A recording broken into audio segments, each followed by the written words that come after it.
On a bitter February morning in 1963, in a secure basement beneath Fort Meade, Maryland, 12 of the National Security Agency's finest cryptanalysts stared at a series of Soviet transmissions that had defeated every analytical method in America's arsenal. The messages, intercepted from a diplomatic channel between Moscow and the Soviet embassy in Washington, contained patterns that shifted with mathematical precision, yet refused to yield their secrets. 3 months of round-the-clock analysis had produced nothing but frustration, endless coffee cups, and the growing fear that the Soviets had developed an encryption system that was genuinely unbreakable.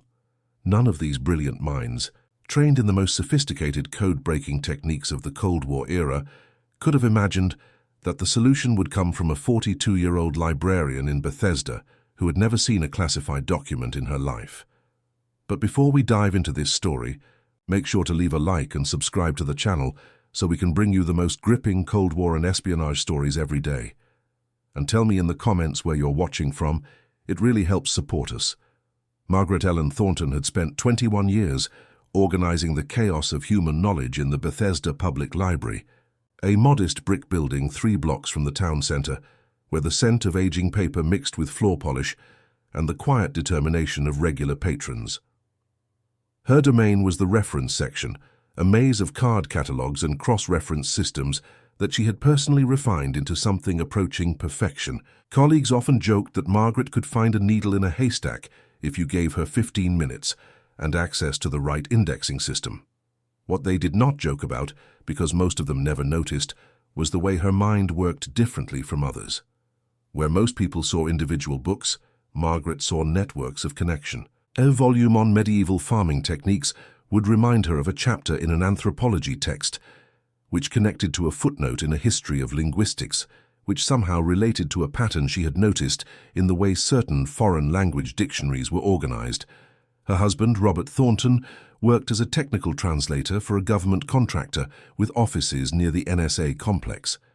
He specialized in Russian scientific documents, transforming dense technical prose about metallurgy and aerospace engineering into readable English reports.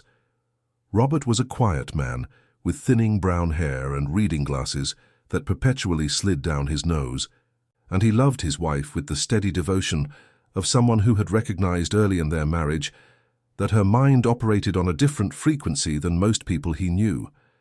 Their evening routine rarely varied. Robert would arrive home at 6:15, Margaret would have dinner ready by 6:30, and they would eat while discussing their respective days. His stories involved the peculiar challenges of translating Soviet technical jargon. Hers involved the peculiar challenges of helping patrons find obscure information in a library system designed for more conventional inquiries. On the evening of February 14, 1963, their routine took an unexpected turn. Robert came through the front door of their small colonial-style home, looking more exhausted than usual, carrying his briefcase with the weighted posture of a man hauling something heavier than documents. Margaret was setting the table, having prepared pot roast with carrots and potatoes, when she noticed the tension in his shoulders. "What happened today?" she asked, placing a serving dish on the checkered tablecloth. Robert set down his briefcase and loosened his tie. "Nothing I can really talk about," he said. "Just a frustrating day at the office." Margaret had been married to him long enough to recognize when nothing meant something significant.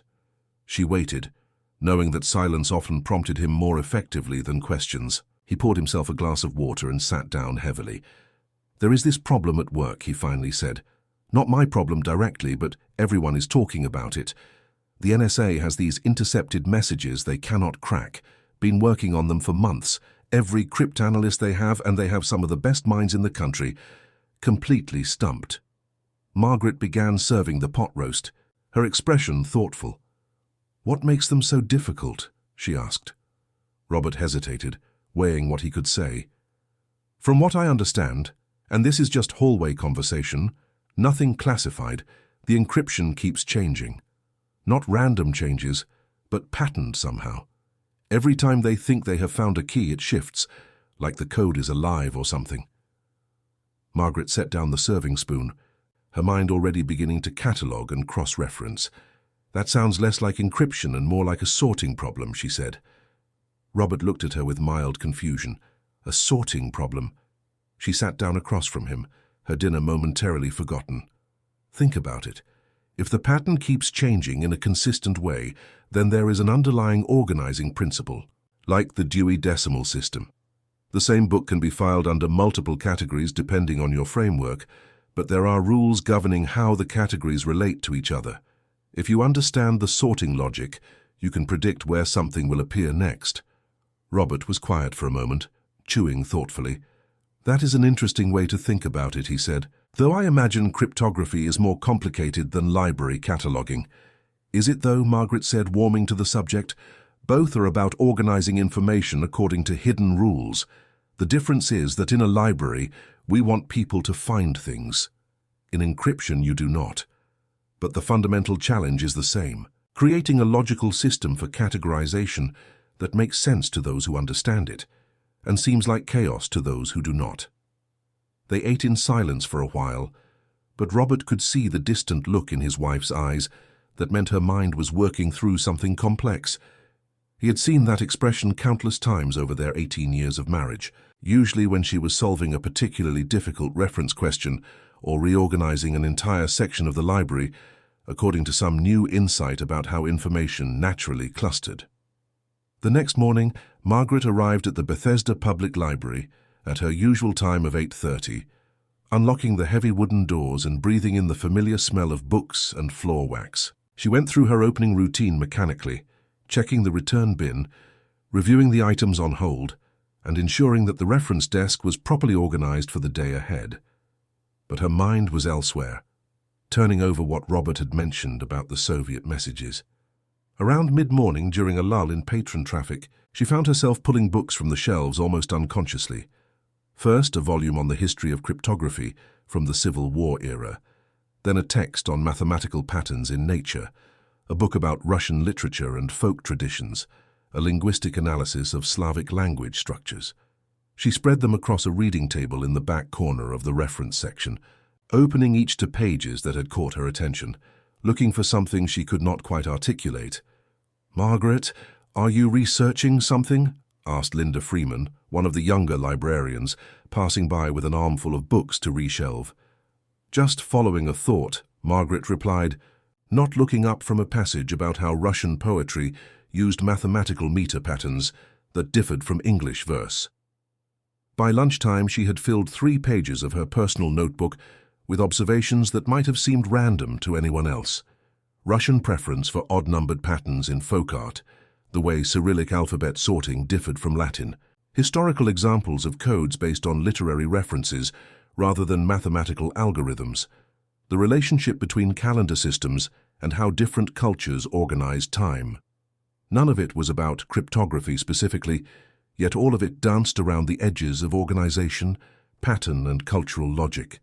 That evening, Robert came home to find Margaret sitting at their kitchen table, surrounded by more notebooks and several library books she had checked out. She had forgotten about dinner entirely, which was unusual enough that Robert immediately knew something significant had captured her attention. "I've been thinking about your encryption problem," she said without preamble. Robert set down his briefcase. "Concerned. Margaret, I should not have mentioned that. It is not really my business, and it is certainly not yours." She looked up at him with the focused intensity he recognized from when she had solved a particularly challenging library problem. "What if they are thinking about it wrong?" she said. "What if it is not really a code at all, at least not in the traditional sense?" "I do not follow," Robert said, sitting down across from her. Margaret pushed one of her notebooks toward him. "Every cryptographic system the NSA would use assumes that encryption is about hiding information through mathematical scrambling, substitution ciphers, transposition ciphers, one-time pads machine ciphers. But what if the Soviets are not scrambling the information? What if they are just filing it differently?" Robert looked at her notebook, seeing diagrams that meant nothing to him. "Filing it? Think about how a library works," Margaret said, leaning forward. "If you do not understand the Dewey Decimal System, the library looks like chaos. Books are not in alphabetical order, not organized by size or color or age. They are organized by subject, but even that is not straightforward. History books might be in the 300s or the 900s, depending on their focus. A book about the history of mathematics could be filed under mathematics, under history, or under education. But if you understand the system, you can find anything. Robert was beginning to see where she was going. You think the Soviet messages are organized like a library catalog? I think they might be organized according to a cultural reference system that Americans would not naturally recognize, Margaret said. The NSA would be looking for mathematical patterns, trying to find the algorithmic key. But what if the key is not mathematical? What if it is literary, or historical, or based on some aspect of Russian culture that seems obvious to a Soviet citizen, but invisible to an American analyst? Robert sat back, considering. That is a creative theory, he said carefully. But even if you are right, how would you test it? You do not have access to the messages. Margaret was quiet for a moment. Could you get them, she asked. Absolutely not, Robert said immediately. Those are classified documents. I could lose my job, my security clearance, everything, and you do not have clearance at all. What if, Margaret said slowly, you could describe them to me? Not show them to me, just describe their structure. The patterns you have heard people discussing? Robert shook his head. Margaret, this is not a library puzzle. This is national security. She met his eyes steadily. And what if I am right? What if they have been staring at this for months because they are asking the wrong questions? Would it not be worth at least exploring the possibility? The conversation continued through dinner and into the evening, with Robert firmly resistant and Margaret persistent in a quiet way that was somehow more effective than argument. Finally, close to midnight, Robert made a decision that would change both their lives. All right, he said, I will describe what I have heard, in general terms. Nothing specific, nothing that could actually compromise the messages themselves, but just the overall structure, as it has been discussed in non-classified conversations around the office. That is all. Margaret nodded, pulling her notebook toward her. That is all I need to start. Over the next hour, Robert described what he knew. The messages appeared to be diplomatic communications, not military or technical. They were in Russian, but the word choices were sometimes oddly formal, sometimes unexpectedly colloquial. The encryption pattern seemed to shift every few messages, but not randomly. There was a rhythm to when it changed. The messages were different lengths, but the length seemed significant somehow. Analysts had tried frequency analysis, and the letter distribution was wrong for standard Russian text. They had tried looking for common diplomatic phrases, but nothing appeared where it should be. Margaret listened, asking occasional questions that seemed tangential. Were the message lengths prime numbers? Robert did not know. Did the formal and colloquial sections correlate with specific topics? He was not sure. Had anyone compared the shift patterns to the Russian calendar, which used different feast days and commemorations than the Western calendar? That had not been discussed. She worked late into the night, filling page after page with theories and cross-references. Robert finally went to bed around 2 in the morning, leaving her at the kitchen table surrounded by books about Russian history, Orthodox Church calendars, Soviet literature, and Cyrillic linguistic patterns. When he woke at 6:30, she was still there, looking exhausted but animated. I think I know what they are doing, she said. Robert, groggy and skeptical, poured himself coffee. What do you mean? The messages are not encrypted, Margaret said. They are encoded, which is different. Encryption hides information mathematically. Encoding replaces information with references to something else, like how we might say meet me where we first kissed instead of meet me at the park bench by the pond.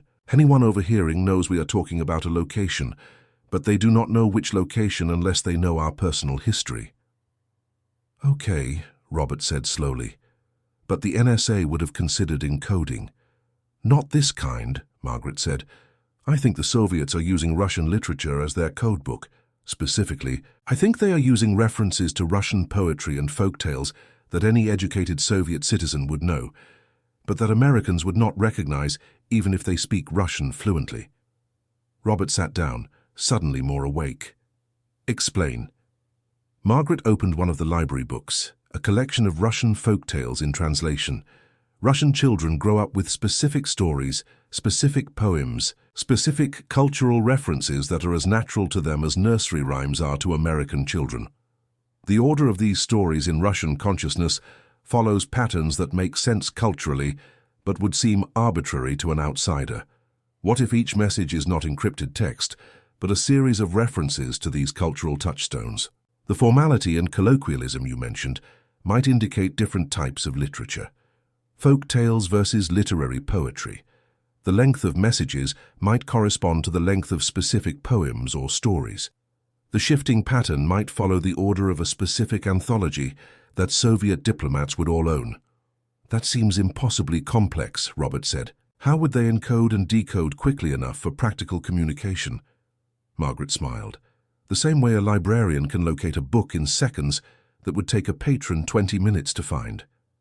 Once you internalize the organizational system, it becomes automatic. A Soviet diplomat who grew up reading these stories, who studied Russian literature in school, who can recite Pushkin and Lermontov from memory, they would not need to look anything up. They would just know that mentioning the Firebird in a specific context means one thing, while mentioning Baba Yaga means something else. Robert was quiet for a long moment, his coffee growing cold in his hand. "This is just a theory," he finally said. "Yes," Margaret agreed, "but it would explain why mathematical analysis has failed. You cannot solve a cultural code with mathematics any more than you can find a library book by measuring its weight." "What would you need to test this?" Robert asked, though part of him already knew he should not be asking. "Access to the messages," Margaret said simply, "and access to Russian literary references. I have the second." The library has an excellent collection of Russian literature, including some volumes that were published in the Soviet Union, but I need to see the actual messages to confirm the pattern. Robert stood up and walked to the kitchen window, looking out at their frost-covered backyard as dawn light began to brighten the sky. "What you are asking could end my career," he said quietly. "Or worse." "I know," Margaret said, "and I would never ask if I did not believe I could help. But Robert, if I am right, those messages might contain information that matters, information that could affect American security, or diplomatic relations, or who knows what else. And right now, they might as well be blank pages for all the good they are doing anyone." Robert turned back to face her. "Let me think about it," he said, "and you need to get some sleep. You look terrible." Margaret allowed herself a small smile. "So do you." Over the next 3 days, Robert wrestled with his conscience and his calculations of risk. He spoke cautiously with colleagues at the contractor office, gathering more information about the stalled decryption project without revealing why he was asking. He learned that frustration at the NSA had reached a critical point. Some analysts were beginning to suggest that the messages might be dummy traffic, meaningless text designed to waste American resources. Others thought they might be dealing with a fundamentally new type of encryption that would require years to crack. The project was consuming enormous resources, and pressure was building to either solve it or abandon it. On the 4th day, Robert made his decision. He could not bring Margaret the actual messages, but he could do something almost as useful. As a contractor translator, he had access to unclassified transcriptions of the Russian text before encryption, used by translators as practice materials. These transcriptions showed the letter patterns and word structures without revealing the actual content. They were technically not classified, though they were not supposed to leave the secure facility. That evening, Robert came home with a folder tucked inside his briefcase. "Margaret," he said, his voice tight with stress, "I need you to understand something. What I'm about to show you is probably not actually classified, but it exists in a gray area. If this goes wrong, I will lose my job at minimum. We could face legal consequences. So I need you to be absolutely certain you want to proceed." Margaret took his hands in hers. "I am certain," she said, "and I will take full responsibility if anything goes wrong. I will say I pressured you, that you did not know what I would do with the information." "That is not how it works," Robert said, "but thank you." He opened his briefcase and removed the folder. "These are transcriptions of the letter patterns from 6 of the messages. They show the structure, the word lengths, the paragraph breaks. They do not show the actual content, which is still encrypted in the originals, but you can see the skeleton of the text." Margaret opened the folder with hands that trembled slightly, feeling the weight of what she was holding. The pages showed sequences of Cyrillic letters grouped into words of varying lengths, organized into sentences and paragraphs. To most people, including the NSA analysts, These patterns had revealed nothing useful. But Margaret had spent 4 days immersing herself in Russian literary structure, reading and rereading classic works until the rhythms and patterns were burned into her mind.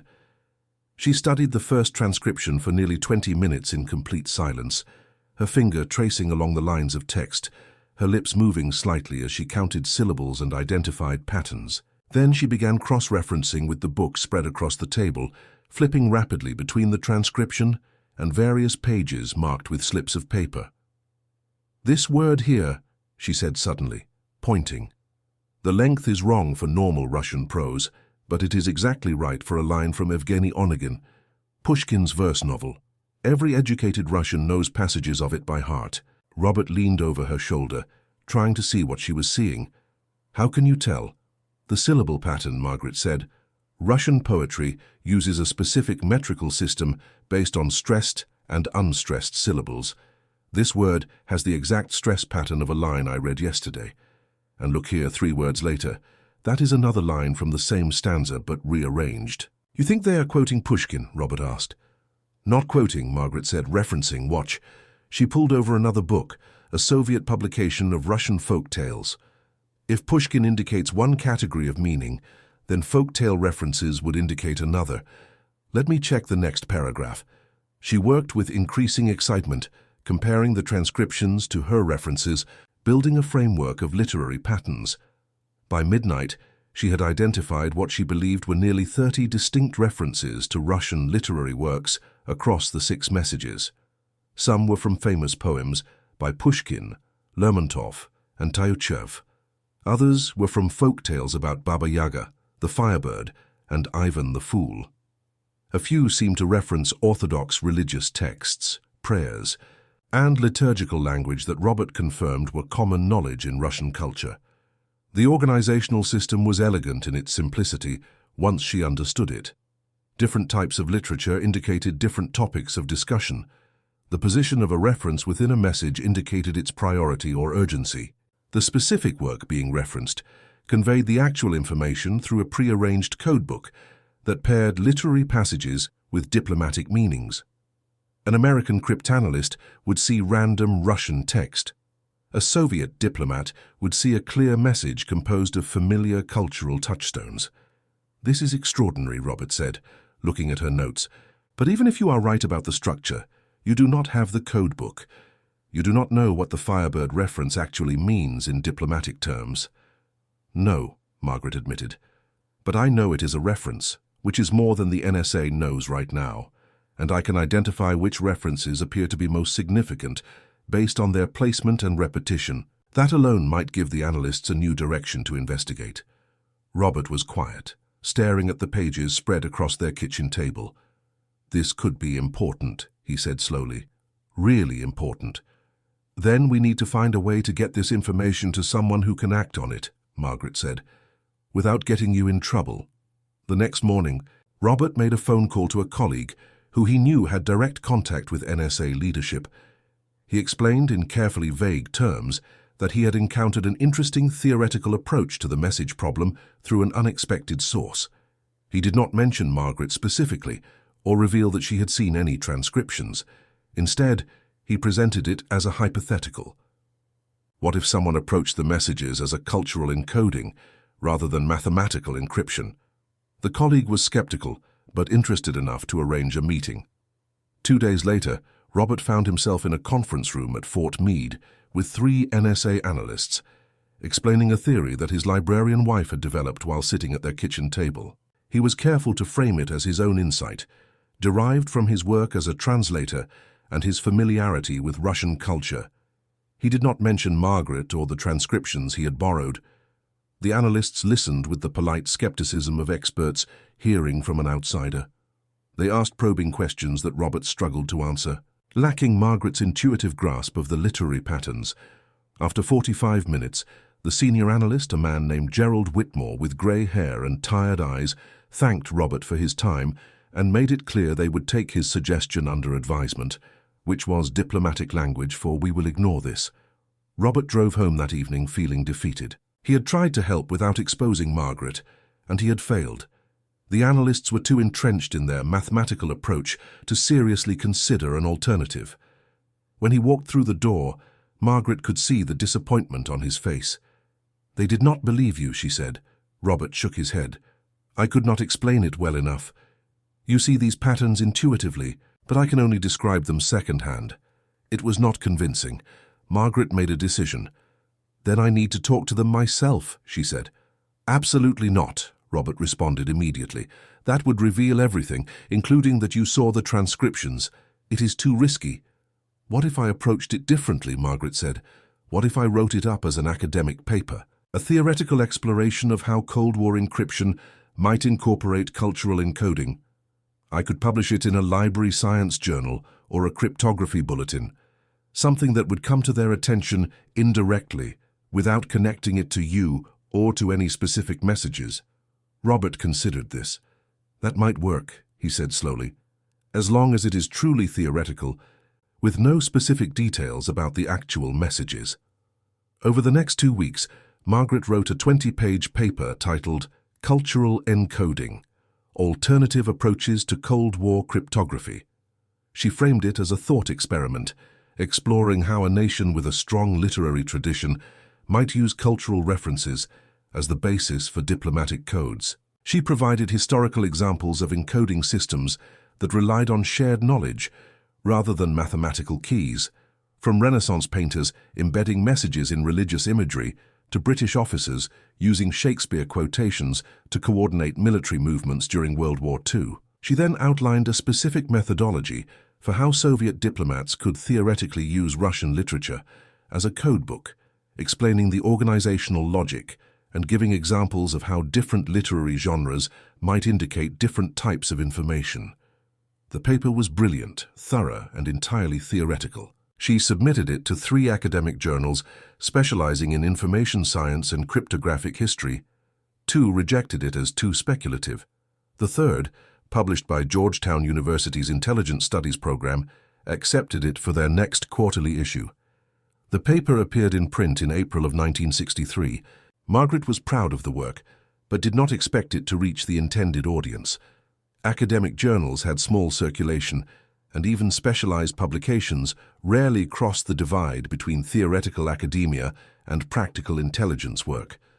What she did not know was that Georgetown's Intelligence Studies program maintained close relationships with the intelligence community precisely because it was one of the few academic settings where classified problems could be discussed in theoretical terms. Within a week of publication, a copy of Margaret's paper landed on Gerald Whitmore's desk with a note from a colleague. "This sounds familiar. Related to that Russian message problem." Whitmore read the paper twice, slowly. The theory matched what Robert Thornton had tried to explain to him, but articulated with a clarity and depth that the translator had lacked. The author, listed as M.E. Thornton from Bethesda, Maryland, was obviously someone with deep knowledge of both Russian literature and organizational systems. It took Whitmore less than 30 minutes to confirm that M.E. Thornton was Margaret Ellen Thornton, and that she was married to Robert Thornton, the contractor translator who had visited Fort Meade 6 weeks earlier. The security implications were concerning. How had a civilian librarian with no clearance developed a theory that specifically addressed classified messages? Whitmore initiated a discreet inquiry, discovering the transcription files that Robert had accessed and then returned. The files were technically unclassified, but their removal and use represented a serious breach of protocol. Whitmore faced a choice. He could pursue a security investigation that would almost certainly end Robert's career and possibly result in charges against both Thorntons. Or he could focus on whether the theory actually worked. After 35 years in intelligence work, Whitmore had learned that effective solutions sometimes came from unexpected directions, and that excessive concern with protocol often killed innovation. He decided to test the theory first and deal with the security questions later. On a Tuesday morning in early May, Margaret received a phone call at the library. The voice on the other end identified himself as Gerald Whitmore from the National Security Agency and asked if she would be willing to visit Fort Meade to discuss her recently published paper. Margaret felt her heart race but kept her voice steady. She agreed to visit the following afternoon. That evening, she and Robert sat in their living room, both terrified and uncertain what the call meant. It could be the beginning of serious trouble, or it could be an opportunity. There was no way to know until Margaret walked into that meeting. The next afternoon, Margaret drove to Fort Meade in their aging Chevrolet, passing through multiple security checkpoints with temporary credentials that had been arranged for her visit. She was escorted to a conference room where Gerald Whitmore waited with 2 other analysts. The atmosphere was professional, but not hostile. "Mrs. Thornton," Whitmore began, "we found your paper on cultural encoding to be quite interesting, very specific in its theoretical framework, almost as if you were describing an actual encoding system rather than a hypothetical one." Margaret met his gaze steadily. "My paper was based on extensive research into Russian literary traditions and historical examples of encoding systems. Any specificity comes from thorough scholarship." Whitmore smiled slightly. "Of course. We also noticed that you are married to Robert Thornton, who visited us several weeks ago with a similar theory, though less well articulated." "That is quite a coincidence. My husband and I discuss his work in general terms," Margaret said. "He has mentioned in very non-specific ways that your agency has encountered difficult encryption problems. As someone who spends her days organizing information, I found the challenge intellectually interesting. But I assure you I have never seen any classified material." Whitmore glanced at his colleagues, then back to Margaret. "The transcription files your husband accessed were technically not classified," he said, "though their removal was irregular.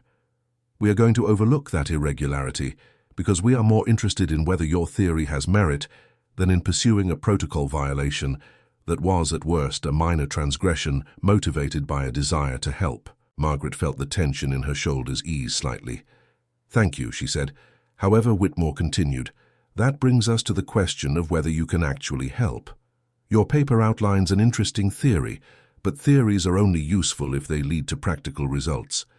Would you be willing to assist us in testing your framework against actual messages?" Margaret did not hesitate. "Yes," she said. "That is why I wrote the paper, not for academic recognition, but because I thought I could help." Over the next 2 hours, Margaret was briefed on the Soviet message problem in detail. She signed temporary security agreements and was shown the actual encrypted messages that had defeated the NSA's best analysts for nearly 4 months. She was given access to a library of Russian literary works, including original Soviet publications that the NSA had acquired for exactly this kind of cultural analysis, but had not known how to use effectively. What followed was one of the most remarkable episodes in Cold War cryptographic history, though it would remain classified for decades. Margaret worked in a secure room at Fort Meade, surrounded by Russian books and equipped with tables to spread out the intercepted messages. She worked 12-hour days, comparing message structures to literary patterns, building a framework of references and cross-references. NSA analysts observed her methods, initially skeptical but gradually convinced as patterns emerged that they had missed entirely. Within 3 days, Margaret had identified the core organizational structure. The Soviets were indeed using Russian literature as their codebook, specifically a system based on the collected works of Pushkin paired with a carefully selected anthology of Russian folk tales. The specific edition being used was a leather-bound volume published in Moscow in 1958, distributed to Soviet diplomatic personnel as a cultural reference. The NSA acquired a copy through diplomatic channels in 48 hours. With the organizational key identified, the actual decoding went relatively quickly. Each literary reference corresponded to a specific topic or phrase in a pre-arranged codebook. The position of references indicated priority and context. The shifting encryption pattern that had confused analysts for months turned out to be a simple alphabetical progression through Pushkin's works, starting with his earliest poems and moving chronologically through his collected writings. Once you understood the system, decoding a message took less than an hour with the right references. The contents of the messages themselves were less dramatic than the method. They contained routine diplomatic communications about cultural exchange programs, visa applications, and meeting schedules. Nothing earth-shattering. But the implications were significant. If the Soviets had developed one literary-based encoding system, they might have others. Understanding the methodology opened possibilities for identifying and cracking similar codes across multiple channels. Margaret continued to consult with the NSA through the summer of 1963, working 3 days a week at Fort Meade while maintaining her position at the Bethesda Public Library on other days. She helped train analysts in cultural approaches to cryptography, teaching them to think beyond mathematical patterns and consider how information might be organized according to cultural logic. She developed a framework for identifying when a message might be culturally encoded rather than mathematically encrypted, looking for structural patterns that matched literary forms rather than statistical distributions. Her work directly led to the cracking of 4 additional Soviet encoding systems over the next 18 months, all based on similar principles but using different cultural references. One used Russian Orthodox liturgical texts, another used Soviet propaganda poetry from the 1930s. A third, particularly clever, used references to classical music compositions that Soviet diplomats would be expected to recognize. In August of 1964, Margaret was formally recognized by the NSA with a classified commendation and a consulting contract that paid her more in a year than she made in 3 years at the library. She was offered a full-time position as a senior analyst, which she declined. She liked her life at the library. She liked helping patrons find obscure information and organizing the reference section according to principles that made sense to her. The NSA work was intellectually satisfying, but it was not her identity. Robert's career benefited from his wife's breakthrough as well. The minor protocol violation was officially forgotten, and his insight in recognizing that Margaret might have a valuable perspective was noted positively in his file. He continued his translation work with increased respect from colleagues and occasional consulting opportunities at Fort Meade. The story of how a librarian cracked codes that stumped the NSA remained classified for 37 years. When portions were finally declassified in 2000, Margaret was 79 years old and still living in Bethesda. By then, the Cold War was long over, and the specific techniques she had developed were obsolete, replaced by computer encryption that would have seemed like science fiction in 1963. A reporter from the Washington Post tracked her down for an interview after the declassification. Margaret, by then widowed and living in a small apartment with walls lined with bookshelves, was bemused by the attention. She explained her methods matter-of-factly, describing the pattern recognition and cultural analysis as natural extensions of the work she had always done. When the reporter asked if she felt proud of her contribution to American intelligence, she thought for a long moment. "I helped solve a puzzle," she finally said. "That is what I always did. Whether the puzzle was helping someone find information about their grandmother's immigration records or determining how Soviet diplomats were communicating. The specific context was different, but the work was the same. You look at how information is organized, you identify the underlying logic, and you follow the pattern to its conclusion. It is not mysterious or heroic. It is just methodical thinking applied consistently." The interview was published in the Washington Post Sunday magazine in January 2001. It prompted a small flurry of interest in Margaret's story, including inquiries from documentary filmmakers and authors.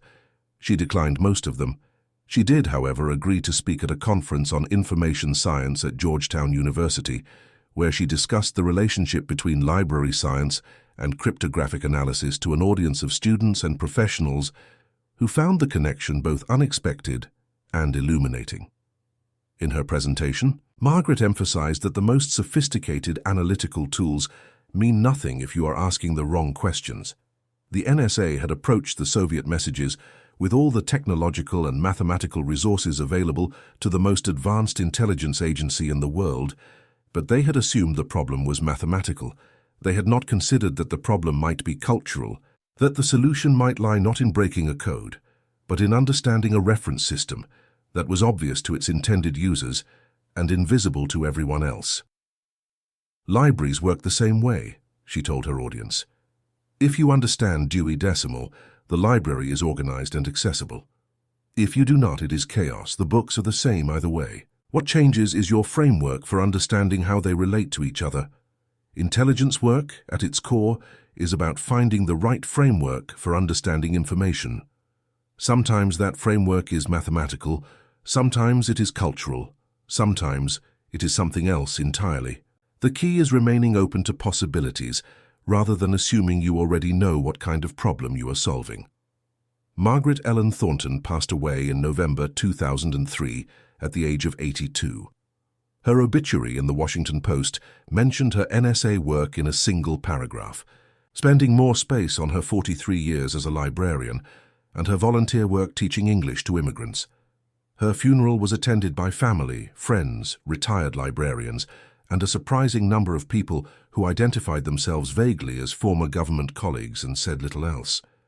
One of those former colleagues was Gerald Whitmore, who had retired from the NSA in 1986. At the reception following the service, he spoke briefly with Margaret's daughter about her mother's contribution to intelligence work. "She changed how we think about problems," Whitmore said. "Before Margaret, we assumed that all encryption was fundamentally mathematical. She taught us to consider that some codes are cultural, based on shared knowledge rather than secret algorithms. That insight influenced cryptographic analysis for decades. Some of our best analysts in the 1970s and 80s were people she trained or people who learned from her methods." Margaret's daughter, who had known little about her mother's classified work until the 2000 declassification, asked Whitmore what he remembered most about working with Margaret. Whitmore smiled. "Her absolute certainty," he said, "not arrogance. She was never arrogant. But when she explained something, you could tell she saw it completely clearly, like looking at a map where everyone else just saw terrain. And she was patient with those of us who could not see it as clearly. She understood that not everyone's mind worked the way hers did, but she never made you feel stupid for not understanding immediately. She just walked you through the logic until you could see what she saw." In the years since Margaret's death, her story has been referenced in books about Cold War intelligence, taught as a case study in creative problem-solving, and used as an example of how diverse perspectives strengthen analytical capabilities. The specific techniques she developed are obsolete, overtaken by digital encryption and computer processing power that would have been unimaginable in the 1960s.